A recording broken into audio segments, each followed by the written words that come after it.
स्वरा रोज सकाळी उठून तिच्या बाबांचं फोटोला नमस्कार करत असे.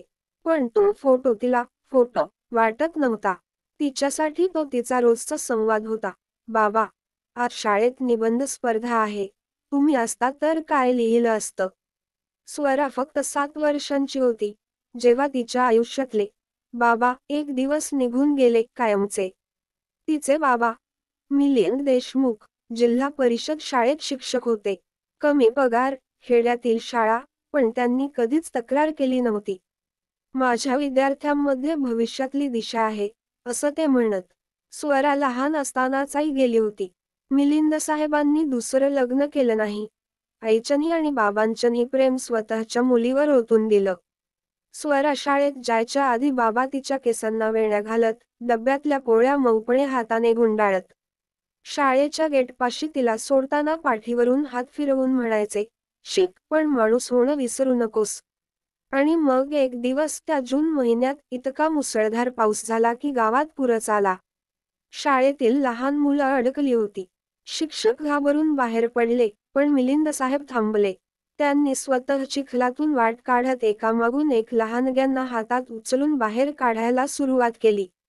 कोणी त्या मोबाईलवर चित्रीकरण करत होतं, पण ते काहीच सांगत नव्हते. शेवटी एका कोपऱ्यात अडकलेली 5 वर्षांची छोटी पायल रडत होती. ते पाय चिखलात रुतवून स्वतःच्या बुटाचे तुकडे होईपर्यंत चालत गेले आणि तिला उचलून घेतली. पण पाणी त्यावेळेस वेगानं वाढत होतं. दोघं बाहेर येताना एका झाडाचा फांदी त्यांच्या अंगावर कोसळली. पायल वाचली. मिलिंद साहेब मात्र त्या दिवसानंतर कधीच उठले नाहीत. गाव हळहळला. त्या लहान मुलांचे आईबाबा जणू काही देवासारख्या त्या माणसाचं नावगात राहिले. स्वरा तेव्हा घाबरली होती. ती म्हणायची, बाबा पुन्हा येणार. पण नंतर समजलं, बाबा गेलेत, पण कुठेही गेले नाहीत. शाळेच्या एका वर्गात त्यांचं नाव कोरलेलं आहे. शाळेच्या गेटवर त्यांचा फोटो आहे आणि स्वराच्या हृदयात ते जिवंत आहेत. आता स्वरा मोठी झाली आहे, स्वतः शिक्षिका झाली आहे आणि ती तिच्या वर्गात रोज सांगते, तुम्ही शिकाल, यशस्वी व्हाल, पण जर एकमेकांना वाचवलं तर खरं माणूस व्हाल. आणि रात्री ती अजूनही दिवा मालवताना म्हणते, गुड नाईट बाबा, उद्या तुमच्याच सारखं शिकवेन. स्वराचं शिक्षिकेचं आयुष्य सुरळीत सुरू झालं होतं, पण तिच्या मनात एक खोल सल अजूनही होताच. बाबांनी आपलं आयुष्य दुसऱ्यांसाठी दिलं, पण आपण त्यांच्या स्मृतीपलीकडे काय केलं? त्या विचारांनी ती अस्वस्थ व्हायची. तिने शाळेतील गरजू मुलांसाठी एक मिलिंद फाउंडेशन सुरू केलं. सुरुवातीला फक्त 2 विद्यार्थी, जुने फाटके कपडे, ओल्या वह्या, पण डोळ्यात शिकण्याची चमक होती. स्वरा म्हणायची, बाबा, तुम्ही माणसं उचललीत. मी त्यांच्या स्वप्नांना उचलून धरण्याचा प्रयत्न करते. कधी संध्याकाळी वर्गात कोणी मुलगा विचारायचा, तुमच्या बाबांनी इतकं का केलं? ती म्हणायची, ते मला माणूस बनवून गेले. फाउंडेशन मोठं झालं. जिल्हाभरातून गरीब, अपंग, अनाथ मुलं शिक्षणासाठी येऊ लागली. स्वराचं काम प्रसिद्ध झालं. राज्य सरकारनं तिला शिक्षणरत्न पुरस्कार दिला. पण ती मंचावर जाताना मोठ्या गर्दीतही फक्त एकाच चेहऱ्याकडे पाहायची, वडिलांच्या फोटोकडे.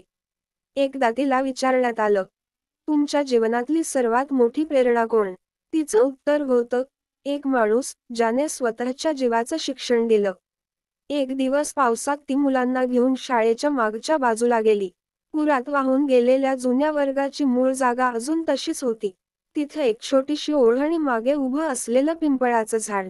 स्वरा त्या झाडाखाली उभी राहून म्हणाली, हेच ते ठिकाण जिथे माझ्या आयुष्याची दिशा बदलली. मुलं अवाक झाली. त्याच दिवशी स्वरानं त्या ठिकाणी एक लाकडी फळकूट लावलं. माणूस होण्याची जागा. आज ती जागा एक प्रेरणास्थान झाली आहे. लोक तिथे येतात, हात जोडतात. आणि जेव्हा एखादं मूल विचारतं, हिची किंमत काय? तेव्हा स्वरा फक्त हसते आणि म्हणते, किंमत नाही. फक्त शिकण्याची आणि माणूस बनण्याची आठवण आहे. एक माणूस गेला, पण त्याचं माणूसपण शिल्लक राहिलं. मिलिंद सरांच्या एका निर्णयानं अनेक आयुष्य उजळली. स्वरा तिच्या बाबांचं स्वप्न जगते आहे. आणि आपणही हेच ठरवूया, कुणाचं तरी आयुष्य सुंदर करणं. तुम्हाला ही कथा कशी वाटली? खाली कॉमेंटमध्ये नक्की सांगा. आवडली असेल तर लाईक करा.